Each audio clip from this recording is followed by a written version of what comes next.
Bricks and Minifigs is your one-stop shop for all things LEGO. Hit the link below to find a store near you. Hey everyone, Joshua Hanlon here, and I'm at the assembled Zusammengebaut show in Germany today. I'm joined by a couple of builders with their large LEGO Star Wars Hoth scene. So if you guys want to give us your names, and then we'll take a look at this great scene here.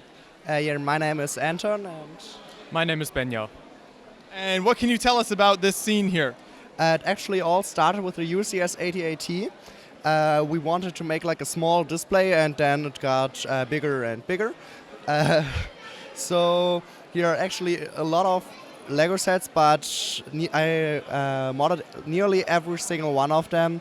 For example, the ATST, here it was black, it has brown here, and here like Lego in every set, blue Technic pins everywhere, so I changed them. You modified a lot of Yeah. the sets. So then we built it like the snow speeder. We wanted that there aren't just here, just on the scene. They had to go into the scene, so we built like the snow from the winch behind them. That's a great technique. Is that like an ice cream piece behind it? Yes, it is.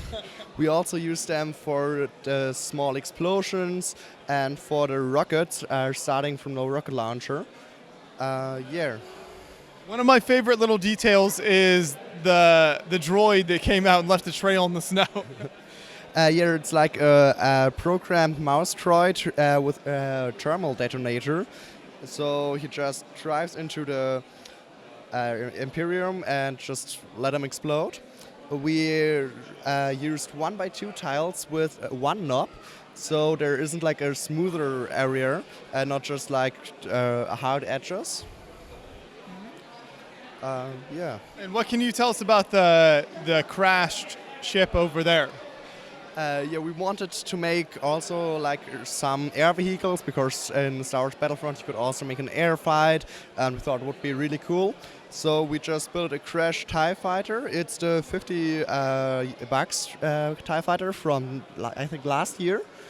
And out of the window, it's like broke, is the TIE fighter pilot and a small control panel hanging out there with a pipe. That's some great action. I love that. It really makes it feel like there's so much happening in the scene. Another cool technique is the way that you kind of cut the snow speeder in half there, and so it feels like the scene just continues on. Yeah, we wanted to make it actually feel like it, and also have a lot of things cut it up. Like also right under the snow speeder in the snow, there's like a small cave with a Hoth Mars. And some other small details. Or in the mountain, there's like the bumper cave with Luke Skywalker hanging on top of it, and lightsaber in the edge. And as we move to the trenches here, what minifigures do you have in there? What is happening in the trenches? We also wanted to make it like the battle just didn't started right now, so we have one wounded person. It's more like a center of this whole thing. Then, of course, everyone is armed, going there. Actually, there's one person dropped his weapon and just getting it up. Another one is from the mortar explosive, jumping away. And we wanted to make some of these MG turrets carrying.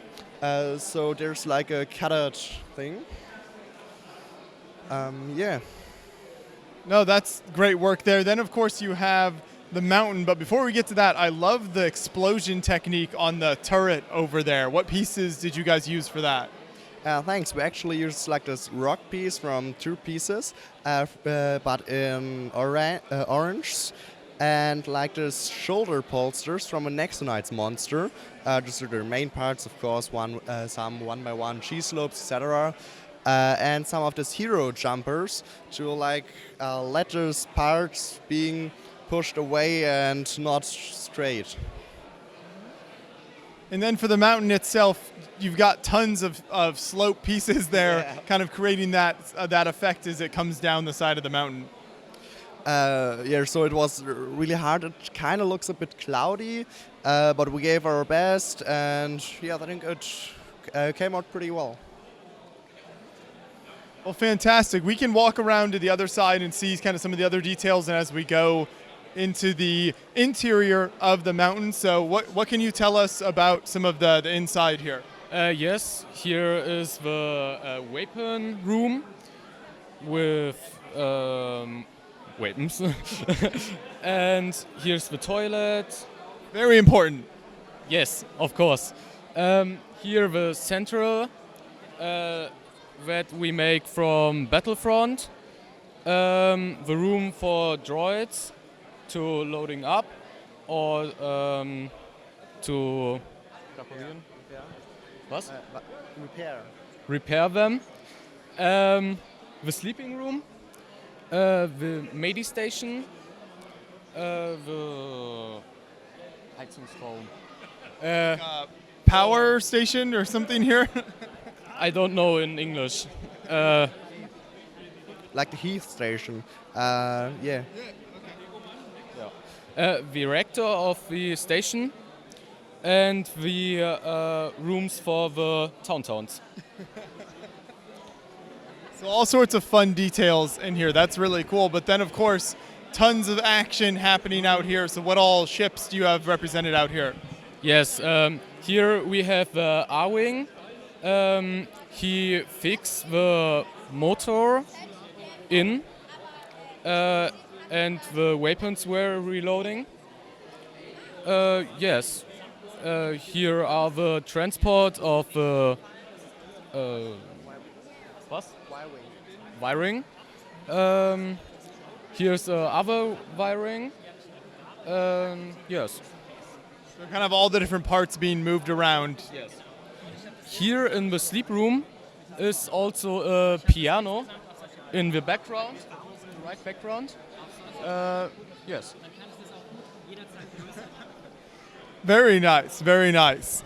So do you know how many minifigures are on the whole layout here? Yes, inclusive droids, it's 259 minifigures. Yeah, that's incredible. One thing I love about this whole layout is the way you did kind of the snow landscaping out here. So you were able to kind of sink things in there. Talk about those techniques and kind of how you were able to make it more realistic.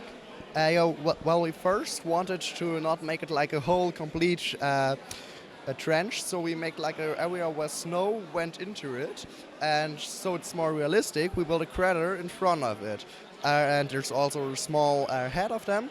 So like the one guy got just bumped down there. And also we wanted to put some more animals of Hoth in there. So down there there's this Hoth mouse. And yeah. For the TIE fighter, for example, we have a small way where it just got into the snow and crashed in there. For the cockpit and for the wings.